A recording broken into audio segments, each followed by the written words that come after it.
Question number 15 यहाँ पे हमें क्लोजिंग जर्नल एंट्री बनाना है इस ट्रायल बैलेंस को ध्यान में रखते हुए। अब यहाँ पे जो हम क्लोजिंग जर्नल एंट्री करेंगे वो हमारा ट्रेडिंग अकाउंट और प्रॉफिट एंड लॉस अकाउंट के बेस पे होता है। तो यहाँ पे हमको ये या तो हम दोनों बना लें, ट्रेडिंग अकाउंट भी बना लें और प्रॉफिट एंड लॉस अकाउंट बना लें, तो उसको देख करके आसानी से हम जर्नल एंट्री कर सकते हैं। बट अगर हम ट्रेडिंग और पीएल अकाउंट नहीं बनाना चाहते, डायरेक्ट जर्नल एंट्री करना चाहते हैं, जो कि इस क्वेश्चन में बोला भी है, तो हमको ये ध्यान देना होगा कि इसमें से कौन कौन सी चीज़ें ट्रेडिंग अकाउंट के डेबिट में आएगा, कौन सा क्रेडिट में आएगा, फिर कौन सी चीज़ें पीएल अकाउंट में आएगा और कौन सा बैलेंस शीट में आएगा। ये चीज़ें जब हमको क्लियर हो जाएंगी तो हम डायरेक्ट जर्नल एंट्री बना सकते हैं। तो स्टॉक दिया हुआ है 10,000 का, जो कि हमारा बैलेंस शीट में आता है। मशीनरी, ये भी हमारा बैलेंस शीट में आता है। परचेस जो है ये हमारा ट्रेडिंग अकाउंट में आता है और डेबिट साइड पे आता है। इसमें से अगर परचेस रिटर्न दिया होगा तो वो माइनस होके आता है। फिर यहाँ पे फ्यूल दिया हुआ है, जो कि हमारा ट्रेडिंग अकाउंट में आता है। वेजेस ट्रेडिंग अकाउंट में आता है। फैक्ट्री लाइटिंग दिया हुआ है, वो भी ट्रेडिंग में आता है। डिस्काउंट दिया हुआ है, ये हमारा पीएल अकाउंट में आएगा। इसके बाद सैलरी दिया हुआ है, ये भी पीएल में आएगा, प्रॉफिट एंड लॉस में। डिस्काउंट रिसीव बोला है, तो रिसीव वाला जो होता है, देखो ये जो मैंने खर्चे बताए ये सब किधर आता है, डेबिट साइड पे। हमेशा खर्चा डेबिट साइड पे लिखते हैं, लेकिन यहाँ पे जो डिस्काउंट है वो रिसीव हो रहा है, तो ये तो इनकम है, तो ये पीएल अकाउंट में तो आएगा लेकिन क्रेडिट साइड पे आएगा, तो ये भी हमें ध्यान रखना है। फिर ऑफिस एक्सपेंस जो दिया हुआ है ये भी हमारा पीएल में आएगा लेकिन डेबिट साइड पे आएगा क्योंकि एक्सपेंस है। सेल्स ये हमारा ट्रेडिंग अकाउंट में आता है। कमीशन रिसीव पीएल में आएगा, क्रेडिट साइड पे आएगा। फिर डेटर दिया हुआ है, ये हमारा बैलेंस शीट में आता है। रेंट एंड टैक्स दिया हुआ है, ये हमारा पीएल अकाउंट में आएगा, डेबिट साइड पे। इसके बाद हमारा स्टेशनरी दिया हुआ है, ये भी डेबिट साइड पे आएगा। ट्रेड एक्सपेंसेस दिया हुआ है, ये भी डेबिट पे आएगा। फिर कैरेज आउटवर्ड दिया है, ये हमारा पीएल अकाउंट में आएगा, और जो कैरेज इनवर्ड दिया हुआ है ये हमारा ट्रेडिंग अकाउंट में आएगा, डेबिट साइड पे आएगा। इसके बाद कैपिटल दिया है, जो कि हमारा बैलेंस शीट में आएगा। अब इसे देख करके हम ट्रेडिंग और पीएल को ध्यान में रख करके हम जर्नल एंट्री बनाते हैं। तो इसका सॉल्यूशन होगा, और इसमें क्लोजिंग स्टॉक भी दिया हुआ है 1,00,000 रुपए का नीचे। इसके पहले तो जर्नल एंट्री का फॉर्मेट होता है date, particular, LF, debit amount और क्रेडिट अमाउंट का। अब हमको सबसे पहले ट्रेडिंग अकाउंट डेबिट होने का एंट्री करना है, तो यहाँ पे हम लिखेंगे डेट में 2021 आएगा, यहाँ पे 31 मार्च, और यहाँ पे ट्रेडिंग अकाउंट डीआर होगा टू ओपनिंग स्टॉक। अब इसमें हम लोग को ट्रेडिंग अकाउंट के डेबिट साइड पे जो जो चीज़ें आती हैं वो लिखना होगा। तो ओपनिंग स्टॉक लिखेंगे, ओपनिंग स्टॉक था 10,000 का।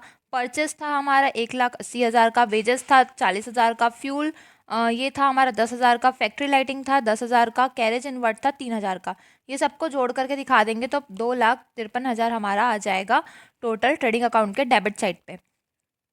इसके बाद हमने देखा था कि ट्रेडिंग अकाउंट के क्रेडिट साइड पे कौन सा आता है, तो सिर्फ एक ही चीज़ का दिखा हुआ था कि सेल्स आता है।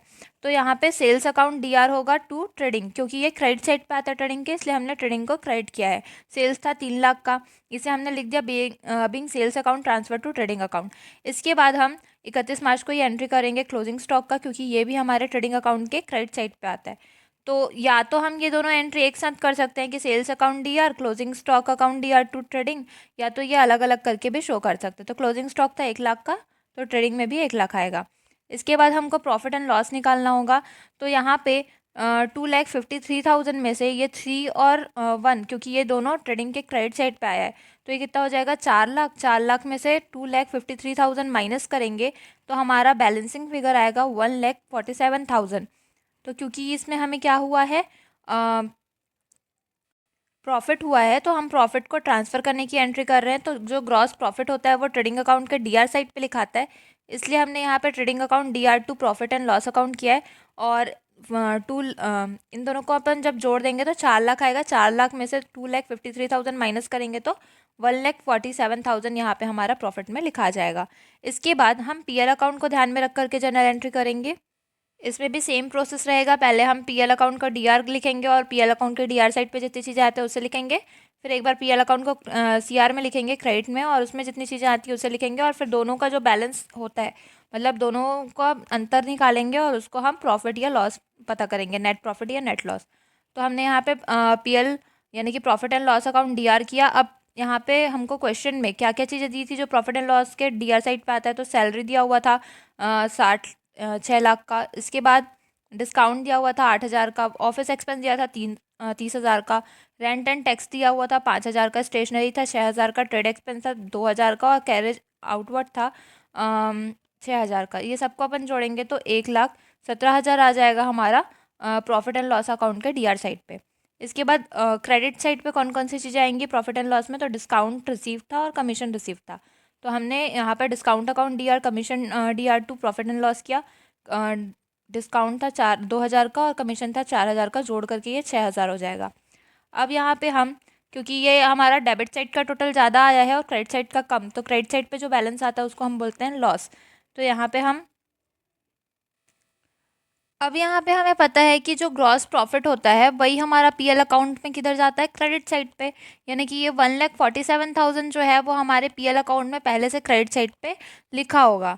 तो हमको क्या करना होगा, 1,47,000 प्लस 6,000 हम करेंगे और उसमें से माइनस कर देंगे 1,17,000, तो हमारा बैलेंसिंग फिगर आएगा 36,000 का, जो कि हमारा प्रॉफिट होगा, नेट प्रॉफिट। उसकी एंट्री हम करेंगे profit and loss account DR to capital हो जाएगा। ये हमारा नेट प्रॉफिट होगा। ये जब हम बैलेंस शीट बनाएंगे तो हमारे कैपिटल में प्लस होकर के शो करेगा। यही हमारा सॉल्यूशन होगा। क्वेश्चन नंबर 19, यहाँ पे हमें एडजस्टमेंट एंट्री करनी है, जिसमें पहला हमको दिया हुआ है क्लोजिंग स्टॉक जो कि है 21,600 का। फिर सेकंड दिया हुआ है आउटस्टैंडिंग रेंट जो कि 12,000 का है। इस पे सीजीएसटी और एसजीएसटी हमको लगाना है 9% से। तीसरा दिया हुआ है प्रीपेड इंश्योरेंस 700 रुपये का। चौथा है एक्रूड कमीशन दिया हुआ है 900 रुपये का और इस पर भी हमें सीजीएसटी और एसजीएसटी 9% से लगाना है। इसके बाद डेप्रिसिएशन ऑन मशीनरी दिया हुआ है 4,500 का। तो इसके लिए जर्नल एंट्री होगा। तो सबसे पहले तो हम एडजस्टमेंट एंट्री करने के लिए जर्नल एंट्री का फॉर्मेट बना लेंगे, जो होता है हमारा date, particular, LF, debit amount और क्रेडिट अमाउंट का। सबसे पहले हम स्टॉक का करेंगे, जो कि क्लोजिंग स्टॉक हमको दिया हुआ था 21,600 का। तो उसकी एंट्री होगी stock account DR to trading account. यहाँ पे 21,600 का था क्लोजिंग स्टॉक, इसलिए हमने 21,600 लिखा, बीइंग क्लोजिंग स्टॉक रिकॉर्डेड। इसके बाद हमको रेंट दिया हुआ था, आउटस्टैंडिंग रेंट, जो कि था 12,000 का और उस पर हमको 9% से सीजीएसटी और एसजीएसटी लगाना था। तो इसके लिए हमारा एंट्री होगा rent account DR, input CGST DR, input SGST DR to outstanding rent. जो हमारा रेंट था वो था 12,000 का। 12,000 का जब हम 9% निकालेंगे तो आ जाएगा 1,080 रुपये। सेम यहाँ भी आएगा 1,080, तीनों को प्लस करेंगे तो यहाँ पे आ जाएगा 14,160। इसके बाद हमको प्रीपेड इंश्योरेंस दिया हुआ था 700 रुपये का। तो क्योंकि प्रीपेड इंश्योरेंस के ऊपर, जब प्रीपेड रहता है तो प्रीपेड के ऊपर जीएसटी नहीं लगता, इसलिए हमने यहाँ पे prepaid insurance account DR to insurance किया है 700 रुपये। इसके बाद हम फोर्थ एंट्री करेंगे accrued commission DR to commission account to output CGST to output SGST. तो हमारा जो कमीशन था वो 900 रुपये का था। 900 का हम 9% निकालेंगे तो 81 आएगा। सेम यहाँ भी आएगा, तीनों को जोड़ेंगे तो 1,062 रुपये आ जाएगा। फिर हमको डेप्रिसिएशन लगाना था मशीन के ऊपर, तो इसका एंट्री होगा depreciation account DR to machine. Depreciation हमारा था 4,500 का। अब इसके बाद हम डेबिट साइड का पूरा टोटल करेंगे तो ये हमारा आ जाएगा 42,022 और सेम क्रेडिट साइड का टोटल करेंगे तो वो भी आ जाएगा 42,022।